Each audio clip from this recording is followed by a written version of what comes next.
Well, Stan, just about everybody agrees that police body cameras are a good thing. The challenge, and we saw it today, again, every time this topic comes up with these task forces and special commissions in Maryland that are trying to hammer out all these recommendations, the challenge is, how do you implement it to make everyone happy?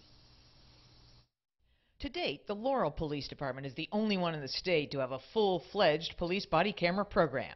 The lengthy and tedious debate in Annapolis today tells why progress on the camera front is so slow.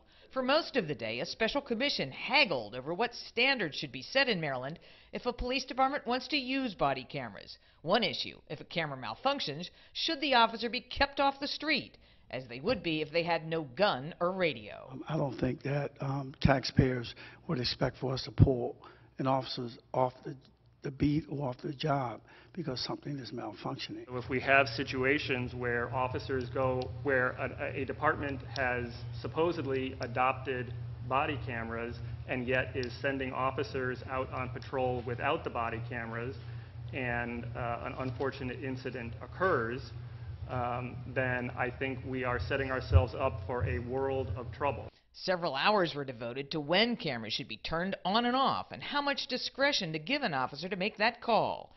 The ACLU pushed to include strip searches on a list of specific examples of when a camera should be rolling.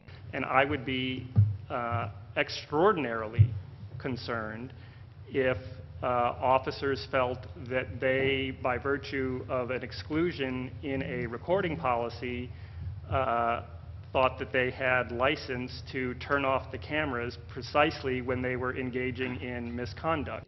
But police commanders objected. I'm extremely troubled by the thought of making it mandatory that we would record strip searches. That would be extremely problematic, I would suggest. Law enforcement has a substantial presence on the commission, and commanders' votes defeated the recommendation of spelling out the types of police interactions that should be recorded. Instead, the panel recommended allowing broader discretion to officers about when to roll. The commission is also considering the issues of storage, privacy, how long to keep something recorded, how long to store data, all of those topics that continually come up when it comes to the issue of police body cameras. These are just recommendations today. They'll go to the Maryland Police Training Commission, which is charged with the task of coming up with actual regulations that will then go before the General Assembly. Reporting live tonight from Annapolis, I'm Jane Miller, WBAL TV 11 News.